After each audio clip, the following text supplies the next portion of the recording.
నమస్తే అండి, welcome back to my YouTube channel. This is SK Moolali, mechanical department assistant professor. ఈరోజు మీ ముందుకు ఒక కొత్త యూనిట్ తీసుకొస్తాను అనమాట. కొత్త యూనిట్ పేరు ఏంటంటే ఇంటర్నల్ కంబషన్ ఇంజన్స్. సో ఇది థర్డ్ యూనిట్ అనమాట. దీంట్లో జిఎంఈ సబ్జెక్ట్లో internal combustion engines. So internal combustion engines అంటే ఏంటి, దానికి సంబంధించి advantage, disadvantage, what ever maybe. So unit మొత్తం ఎక్స్ప్లెనేషన్ చేస్తాను అనమాట. So first introduction. సో అసలు మనకి ఇంజన్స్ అంటే ఏంటి అంటే, ఏదైనా ఒక మిషన్, ఏదైనా ఒక పవర్ యూజ్ చేసుకొని వేరే ఎనర్జీగా కన్వర్ట్ చేయడానికి ఇంజన్ అంటారు అనమాట. సో దీనికి క్లారిఫికేషన్ ఇచ్చాడు. Machines which generate power by utilising some form of energy are called prime movers or engines. So ఏదైనా ఒక ఎనర్జీని యూజ్ చేసుకొని ఇంకో ఎనర్జీగా కన్వర్ట్ చేసేదాన్ని ఏమంటారంటే ఇంజన్స్ అంటారు అనమాట. So heat engine is a device which transform the chemical energy of a fuel into heat energy and utilise this energy to perform useful work. అంటే ఇక్కడ ఏం లేదు, ఇక్కడ హీట్ ఇంజిన్ ఏం చేస్తుంది అంటే ఒక కెమికల్ ఎనర్జీ నుంచి ఇంకో కెమికల్ ఎనర్జీ మారుస్తుంది. సో అది హీట్ ఎనర్జీ కన్వర్ట్ చేసుకొని ఒక ఎనర్జీని ప్రొడ్యూస్ చేస్తుంది. అది వర్క్ అవడానికి యూస్ఫుల్ అవుతుంది అనమాట. సో దీంట్లో the energy produced by the heat engine may be used to produce electrical energy to pump the water to drive automobile and aircraft. So ఈ ఎనర్జీ ఏ విధంగా యూజ్ అవుతుందంటే ఎలక్ట్రికల్ ఎనర్జీగా యూజ్ అవుతుంది, పంప్కి వాటర్లో వస్తుంది, ఆటోమొబైల్ డ్రైవ్ అవడానికి, తర్వాత ఎయిర్ క్రాఫ్ట్కి ఉపయోగిస్తుంది అనమాట. సో ఇది ఇంజిన్ యొక్క టోటల్గా ఎక్కడిక్కడ యూజ్ చేస్తుందని. నెక్స్ట్ వచ్చేసి classification of heat engines. So ఇక్కడ classification of heat engines 2 types అనమాట. So first internal combustion engines, next second one external combustion engines. So ఇక్కడ ఇంటర్నల్ కంబషన్ ఇంజన్స్ ఏంటంటే ఐసీ ఇంజన్స్. ఇక్కడ ఇన్సైడ్ ద సిలిండర్ వర్కింగ్ ఏదైతే ఉంటుందో, burning అయ్యేది, అది ఏమో ఇంటర్నల్ కంబషన్ ఇంజన్ అంటారు. అది ఎక్స్టర్నల్ ఏంటంటే out side of the cylinder అనమాట. సో ఎక్స్టర్నల్ కంబషన్ ఇంజన్ అంటే ఇక్కడ the combustion takes place out side of cylinder. Out సైడ్లో జరిగితేనేమో ఎక్స్టర్నల్ అవుతుంది, సిలిండర్కి ఇన్సైడ్లో జరిగితేనేమో అది ఇంటర్నల్ కంబషన్ అవుతుంది అనమాట. అది బర్నింగ్ అయ్యి ఉండేటట్టు ఉండాలి. ఫ్యూల్ బర్నింగ్ అయితే అది ఇన్సైడ్లో జరిగే కంబషన్ అనమాట. సో దీన్ని internal combustion and external combustions అంటారు. సో హీట్ ఇంజిన్స్ ఈ 2 టైప్స్ కాకుండా వీటిలో ఈ 2 టైప్స్లో కూడా డిఫరెంట్ టైప్స్ ఉన్నాయి అనమాట. సో అవేంటో మనం ఇక్కడ చూద్దాం. సో ఫస్ట్ వన్ చూడండి, ఇక్కడ హీట్ ఇంజిన్స్ అనమాట. హీట్ ఇంజిన్స్లో 2 types. First IC engines, second one ఏమో EC engines. So internal combustion engines, external combustion engines అనమాట. సిలిండర్కి అవుట్ సైడ్ జరిగేది ఇది, సిలిండర్కి ఇన్సైడ్ జరిగేది ఇది అనమాట. ఇక్కడ ఐసీ ఇంజిన్స్ 2 టైప్స్ అనమాట. సో ఇక్కడ రెసిప్రొకేటింగ్ ఇంజిన్స్, రోటరీ ఇంజిన్స్ అంటే గ్యాస్ టర్బైన్స్ అనమాట. అలాగే ఈసీ ఇంజిన్స్ కూడా 2 టైప్స్ ఉన్నాయి. రెసిప్రొకేటింగ్ ఇంజిన్స్ స్టీమ్, తర్వాత రోటరీ ఇంజిన్స్ వచ్చేసి steam turbines. So steam turbine అనమాట అక్కడ. సో అలాగే ఇక్కడ రెసిప్రొకేటింగ్ ఇంజిన్స్ 3 టైప్స్ ఉన్నాయి. ఒకటి పెట్రోల్ ఇంజను, రెండోది గ్యాస్ ఇంజను, తర్వాత డీజిల్ ఇంజిన్స్. సో ఇవి హీట్ ఇంజిన్స్లో డిఫరెంట్ టైప్స్. అందులో టోటల్గా టైప్స్ ఆఫ్ ఫార్మ్స్ అనమాట. ఎగ్జామ్ పాయింట్ ఆఫ్ వ్యూలో మనకి లీస్ట్ అవుట్ లేదా right the classification of heat engines అంటే మనం ఈ ఫామ్ రాయాలన్నమాట. సో ట్రిపుల్ ఈ వాళ్ళకి కానీ మెకానికల్ వాళ్ళకి సరే. సో ఈ టైప్ ఆఫ్ క్వశ్చన్ వస్తే 3 మార్క్స్ కింద ఈ ఫామ్ రాయాలి. లేదా ఓన్లీ కేవలం ఐసీ ఇంజిన్స్ గురించి రాయమంటే మాత్రం ఇక్కడ ఉన్న ఈ 2 టైప్స్ రాయాలి, తర్వాత ఈ 3 సైడ్ మిక్స్ చేసి రాయాలి అనమాట. సో ఇది total heat engines classification, IC engine classification లేదా ఈసీ ఇంజిన్ క్లాసిఫికేషన్. సో ఇప్పుడు advantage of IC engines over EC engines అనమాట. అంటే ఇక్కడ ఎక్స్టర్నల్ కంబషన్ ఇంజిన్కి, ఇంటర్నల్ కంబషన్ ఇంజిన్స్కి అడ్వాంటేజ్ ఏంటి, రెండింటికి వేరు చేసుకుంటే ఏ విధంగా ఉంటాయో చూద్దాం మనం.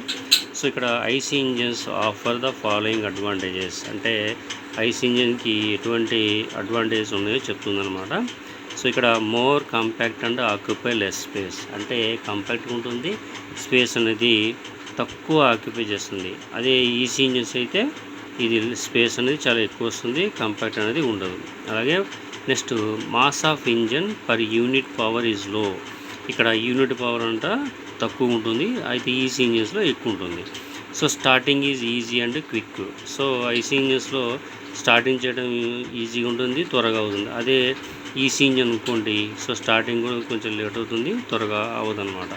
Next possess high thermal efficiency. అంటే ఈ ఐసీ ఇంజన్లు ఏంటంటే థర్మల్ ఎఫిషియన్సీ అనేది చాలా ఎక్కువ ఉంటుంది అనమాట. అది ఈసీ ఇంజన్లో అయితే తక్కువ ఉంటుంది అనమాట. సింపుల్ ఇన్ డిజైన్ అండ్ లో ఇనిషియల్ కాస్ట్.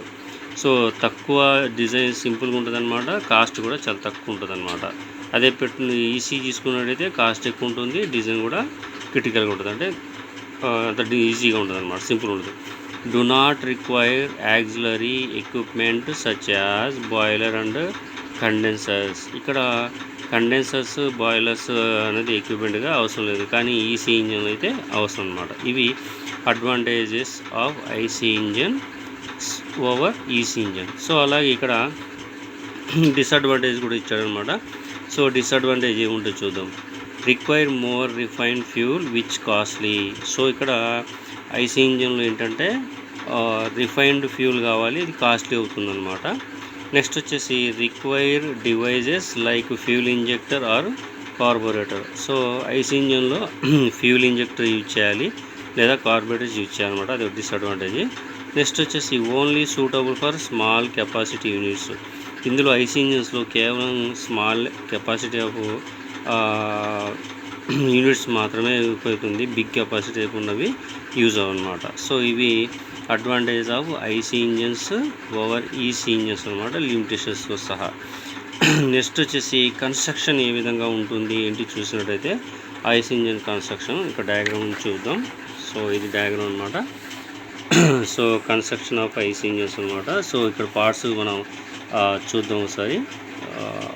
సో ఇక్కడ మనకి ఇది మొత్తం చూసినట్టయితే fuel injector or spark plug, ఇది రాకర్ ఆర్మ్, ఇది వాల్వ్ స్ప్రింగ్, ఇది కూడా వాల్వ్ స్ప్రింగే. సో ఇది వచ్చేసి ఇన్లెట్ వాల్వ్, ఇది ఎగ్జాస్ట్ వాల్వ్, ఇది వచ్చేసి పిస్టన్ రింగ్స్, ఇది వాటర్ జాకెట్, ఇది పిస్టను, ఇక్కడ వచ్చేసి గార్జెస్ పిన్ను, ఇది సిలిండరు. అలాగే బాటమ్ సైడ్కి వచ్చినట్టయితే ఇక్కడ కనెక్టింగ్ రాడ్ అనమాట, ఇది క్రాంక్ పిన్ను, ఇది వచ్చేసి క్యామ్ షాఫ్ట్, ఇది క్యామ్, ఇది వచ్చేసి క్రాంక్ కేసు, ఇది వచ్చేసి క్రాంక్ అనమాట. సో ఇవి కన్స్ట్రక్షన్ ఫీచర్స్. అంటే డయాగ్రామ్ ఒకవేళ draw the construction features of IC engine అంటే మనం ఈ డయాగ్రామ్ గీసి ఈ పార్ట్స్ ఎన్ని అయితే ఉన్నాయో ఆ పార్ట్స్ టోటల్గా రాస్తాం అనమాట. సో దీంట్లో ఏ పార్ట్ ఏ విధంగా పనిచేస్తుంది ఏంటి చూసినట్టయితే మనం 1 by 1 ఎక్స్ప్లెనేషన్లో వెళ్తాం అనమాట. సో చూడండి, ఫస్ట్ ఇక్కడ సిలిండర్ అంటే ఏంటి, సిలిండర్ యొక్క వర్కింగ్ ఏంటి చూపిస్తుంది అనమాట. The cylinder is a cylindrical shape vessel in which piston can slide in and out of mark strokes. So ఇక్కడ పిస్టన్ సింగ్ ఏదైతే ఉందో పైకి కిందకి మూవ్ అవుతుందన్నమాట. సో దీన్ని ఇక్కడ చెప్పిన ప్రకారం can slides and out of the make strokes అనమాట, పైకి కింద పోతే స్ట్రోక్స్ వస్తాయి అన్నమాట. సో అలాగే piston rings are fitted into a slot around the piston position లేదా పిస్టన్. సో ఈ పిస్టన్ రింగ్స్ అనమాట పిస్టన్కి అరౌండ్గా మనకి చుట్టబడి ఉంటాయి అన్నమాట. So the provide tight seal between piston and cylinder walls. ఏదైతే పిస్టన్ ఉందో సిలిండర్ వాల్ ఉందో దానికి టైట్ ఫిట్ని ఇస్తుంది అనమాట, అంటే దాంట్లో ఉన్న ప్రెజర్ బయటికి వెళ్ళకుండా చేస్తుంది అనమాట. Cylinder is supported on cylinder block which integral with crankcase or rigidly attached crankcase. It provides with water jacket for cooling. ఇక్కడ చూడండి, ఇది వాటర్ జాకెట్స్ అనమాట, ఇది కూలింగ్ పర్పస్ యూజ్ చేస్తుంది. ఈ పిస్టన్ రింగ్స్, ఈ పిస్టన్ ఏంటంటే wear and tears నుంచి కాపాడుతుంది అనమాట. సో ఇక్కడ next the cylinder head has provision for valves or spark or fuel injector. This cylinder has provide with liner which is made of LI cast iron or LI steel. It prevent the damage of cylinder due to wear and tear. ఇక్కడ ఏదైతే ఉందో ఇక్కడ ఒక నాచ్లా ఉంటుంది అనమాట. ఇది యొక్క main function ఏంటంటే స్పార్క్ ప్లగ్ కానీ ఫ్యూల్ ఇంజెక్టర్ నుంచి వచ్చేది ఏదైతే ఉందో అది బర్న్ అవడానికి యూజ్ అవుతుంది. సో దాంతోపాటు ఇది సిలిండర్ లైన్ కూడా ఉంటుంది విచ్ మేడ్ ఎల్ఐ కాస్ట్, ఇది కాస్ట్ ఐరన్ నుంచి తయారు చేయబడి ఉంటుంది అనమాట. సో ఇది ఇక్కడ ఒక మాట ఉండదు, వియర్ అండ్ టియర్స్ నుంచి రెడ్యూస్ చేయడానికి డ్యామేజ్ అవ్వకుండా ఏం చేస్తామంటే ఇక్కడ మనం ఏదైతే సిలిండర్ చుట్టూ ఉన్నాయో చూసారో ఈ పిస్టన్ రింగ్స్ అది కాపాడుతుంది అనమాట. It the wear and tears takes place only liner ఈ డ్యామేజ్ కెన్ ఈజీలీ రీప్లేస్. అంటే ఇది కానీ డ్యామేజ్ అయితే ఈజీగా రీప్లేస్ చేయొచ్చు. అదే పిస్టన్ డ్యామేజ్ అయిందనుకోండి చాలా క్రిటికల్గా ఉంటుంది అన్నమాట. సో ఇక్కడ పార్ట్స్ ఏవైతే ఉన్నాయో దీంట్లో వాటి యొక్క ఫంక్షన్స్ ఏంటో ఇప్పుడు చూద్దాం మనం. సో నెక్స్ట్ వచ్చేది the piston is connected the crank mechanism. Piston అనేది క్రాంక్ మెకానిజం కనెక్ట్ చేయబడి ఉంటుంది. The crank mechanism consist of connecting rod, crank and crank shaft. Connecting rod as a name implies connects the crank in the piston. అంటే connecting rod connect చేయబడి ఉంటుంది. దాంట్లో crank కేస్కి support చేస్తుంది అనమాట. The small end of the connecting rod is connected the piston with guardian pin అనమాట. అంటే wrist pin అంటే move అవడానికి అవుతుంది అనమాట. So it big end connected to the crank by means of crank పిన్కి connect చేయబడి ఉంటుంది. ఇవి construction of the IC engine. So ఇప్పుడు పార్ట్స్ ఏ విధంగా ఉంటుంది ఏంటి చూద్దాం. ఫంక్షన్స్ డిఫరెంట్ పార్ట్స్ ఉంటాయి అన్నమాట. The function of crank mechanism is convert reciprocating motion of piston into rotary motion of the crank shaft. ఇది ఈ విధంగా మూవ్ అవుతుందంటే రెసిప్రొకేటింగ్ మోషన్ మూవ్ అవుతుందన్నమాట mechanism. So the power produced by engine is taken at the crank shaft end. ఏదైతే crank shaft end ఉందో అక్కడ power అనేది తీసుకుంటుంది అనమాట. The crank shaft is enclosed by the crank case and it is support bearing attached to the crank case. So ఇక్కడ ఏదైతే support చేస్తుందంటే bearings move అవడానికి యూజ్ అవుతుందన్నమాట. దానికి దేనికి అటాచ్ చేయబడింది, క్రాంక్ కేస్కి అటాచ్ చేయబడింది అంటే కనెక్ట్ చేయబడింది అన్నమాట. The other part of IC engine are valve or ports to allow the suction charge and discharge of the spent gases. The valve is opened by the cam mechanism. Cam are made by integral with the camshaft which is driven by the crankcase shaft with suitable bearings. ఇక్కడ ఏదైతే ఆ ports valves ఏదైతే ఉందో section enter అయినప్పుడు మళ్ళీ exit అవడానికి use అయిందన్నమాట. ఇది క్యామ్ మెకానిజంతో ఫిక్స్ అయి ఉంటుంది అనమాట, కలిపి ఉంటుంది అనమాట. The speed of the cam shaft is half of the speed crank shaft కంటే క్యామ్ది హాఫ్ ఆఫ్ ద స్పీడ్ ఉంటుంది అనమాట క్యామ్. సో ఇది దాని గురించి సంబంధించిన మెయిన్ కాంపోనెంట్ ఫంక్షన్ అనమాట. సో ఇప్పుడు దీంట్లో ఏవే పార్ట్స్ ఏ ఫంక్షన్ జరుగుతుందో ఏంటో చూసుకున్నట్టు మనకి. సో చూడండి పిస్టన్ యొక్క మెయిన్ ఫంక్షన్ ఏంటి. So piston compress the charge, receive the pressure of the gases while they are expanding. అంటే అక్కడ కంప్రెస్ ఛార్జ్ చేయడానికి ఉపయోగపడుతుంది, ఇది గ్యాసెస్ రిలీవ్ చేయడానికి కూడా ఉపయోగపడుతుంది. Next piston it prevent wear and tear piston. అంటే పిస్టన్కి వియర్ అండ్ టియర్స్ లేకుండా కాపాడుతుంది అనమాట. Piston prevent the leakage of the gas from the combustion chamber. దీని ద్వారా ఏమవుతుందంటే కంబషన్ ఛాంబర్ నుంచి లీకేజ్ని రెడ్యూస్ చేస్తుంది అనమాట. అలాగే సిలిండర్ హెడ్. సో ఇక్కడ cylinder house of the piston received charges. Cylinder ఏమవుతుందంటే ఛార్జ్ రిసీవ్ చేసుకుంటుంది హౌసెస్లో. Provides space for combustion chamber. ఎప్పుడు కంబషన్ అవడానికి అక్కడ స్పేస్ అనేది ప్రొవైడ్ చేస్తుంది అనమాట. Next cylinder head. It closes the cylinder to make the confidence space valve and port. ఇక్కడ ఏమవుతుందంటే ఆ సిలిండర్ హెడ్ మీద valve and port confidence cylinder use చేస్తుంది అనమాట close.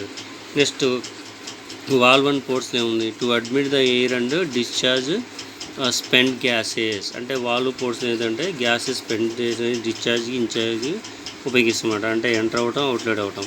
Next cylinder line. It prevent the damage of cylinder due to wear and tear. అంటే cylinder line ఏం చేస్తుంటే అది డ్యామేజ్ అవ్వకుండా లైన్స్ని కాపాడుతుంది అనమాట. Next connecting rod. It to transfer the force in the either direction of between the piston and crankcase. అంటే piston connecting rod ఏం చేస్తుందంటే ఆ పిస్టన్ కంటే క్రాంక్ కేస్కి మధ్యలో ఏదో డైరెక్షన్ ఇస్తుంది అనమాట ట్రాన్స్ఫర్ చేయడానికి. Camshaft to operate the valves. So ఇక్కడ వాల్వ్ ఆపరేట్ చేయడానికి మాత్రమే ఈ క్యామ్ షాఫ్ట్ అనేది యూజ్ అవుతుంది. ఇవి functions of IC engine parts అనమాట. సో అలాగే ఇక్కడ వీడీసీ అంటే ఏంటి, టీడీసీ అంటే ఎందుకు ఇచ్చాడు. సో బోర్ అంటే డి అనమాట. So the inside diameter of the cylinder is called bore. అంటే సిలిండర్లో ఉన్న పార్ట్ ఏదైతే ఉందో దాన్ని ఏమంటారంటే బోర్ అంటారు. It is measured in MM. అంటే డయామీటర్ ఆల్వేస్ ఎంఎంతో మెజర్ చేస్తాం అనమాట. నెక్స్ట్ టీడీసీ బీడీసీ టాపిక్ అనమాట. సో టీడీసీ అంటే ఏంటి, బీడీసీ అంటే ఏంటంటే ఇక్కడ టీడీసీ అంటే టాప్ డెడ్ సెంటర్ అనమాట, బీడీసీ అంటేనేమో bottom dead centre. So this piston reciprocate in the cylinder between the two fixed positions. So positions ఏవైతే సిలిండర్ ఫిక్స్ చేసిందో టాప్ అండ్ బాటమ్, దాని మధ్యలో ఉండేదని అంటారు అనమాట. The upper most of the position ఇక్కడ ఇచ్చాడు is termed at the top dead centre.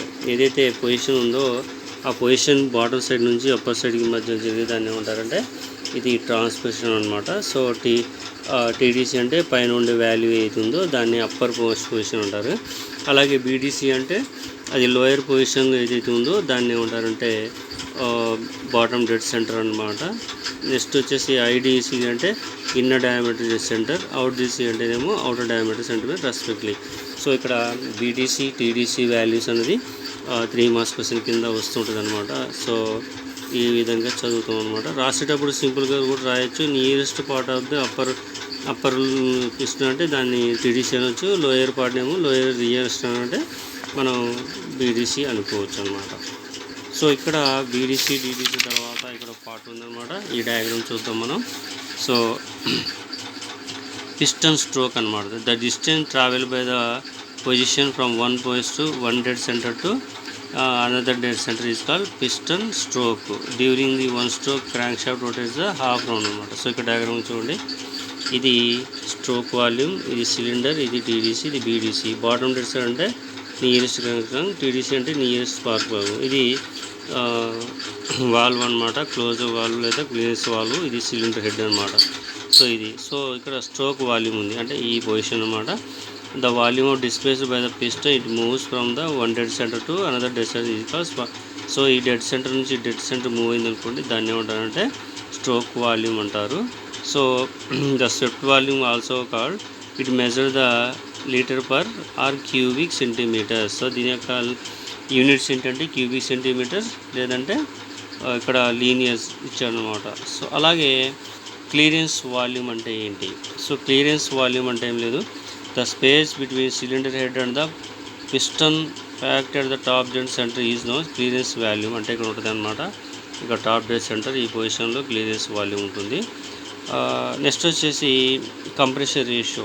The ratio of whole cylinder volume to the clearance volume is called compression ratio. అంటే ఈ క్లియరెన్స్ వాల్యూమ్కి కంప్రెషన్ రేషియోకి ఏదైతే ఉంటుందో దాన్ని ఏమంటారంటే మనకి కంప్రెషన్ రేషియో అంటారు. లేదా volume of the cylinder when the piston at the BDC or ODC change అయినప్పుడు అనమాట. సో ఇక్కడ నుంచి ఈ వాల్యూ చేంజ్ అయినప్పుడు, ఇక్కడ నుంచి ఈ వాల్యూ చేంజ్ అయినప్పుడు ఈ కంప్రెషన్ రేషియో అనేది వస్తుందన్నమాట. So thank you for watching this video. Next వీడియోలో ఇంకో టాపిక్తో మీ ముందుకు వస్తాను. ఓకే అండి, thank you for watching this video. Video కానీ నచ్చితే లైక్ చేయండి, కామెంట్ చేయండి, సబ్స్క్రైబ్ చేసుకోండి.